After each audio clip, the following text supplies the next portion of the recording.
दुनिया के लिए भगवान, हमारे तो लाडले लाल हैं, प्राण हमारे पहले जाएंगे, फिर कोई ठाकुर को छू सकता है। तो ठाकुर जी से कहा आपको तो वहां ले नहीं जाएंगे, अब हम उनके सामने नृत्य कैसे करें?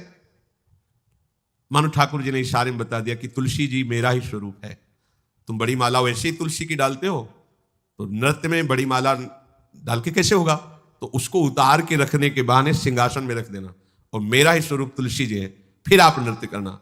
हाँ, बच गए, हमारी निष्ठा भी बच जाएगी और उसकी इच्छा भी पूर्ति हो जाएगी। तो उन्होंने गए सभा में और कहा नृत्य करना है, ये हम माला धारण करिए रहते हैं, तो नृत्य में माला बड़ी है, तो पास में ही एक सिंहासन लगाओ, वहां हम माला रखेंगे, क्योंकि हमारी ये पूज्य माला है, तो हम आदर से रखें। किसी को समझने भी नहीं दिया, और राजा के समीप ही आसन, और उस पर तुलसी जी की माला विराजमान की, और भाव से देखा कि मेरे श्याम सुंदर ललित त्रिभंगी तुलसी जी में विराजमान है, और बस नृत्य शुरू किया।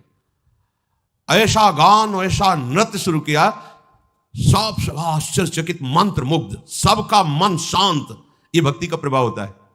जिसके हृदय में भजन होता है वो बोले, नाचे, गाए, या कैसी भी परिस्थिति हो, वो सब के मन को समाहित कर लेगा, क्योंकि सब में के मन को समाहित करने की सामर्थ्य एकमात्र भगवान में।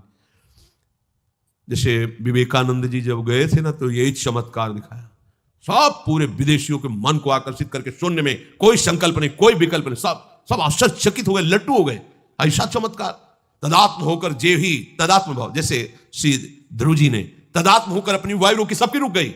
तदात्म होकर मन को शांत, सबका मन शांत, सब शून्याकार, किसी को शुद्ध नहीं, मैं कौन हूं, कहां हूं।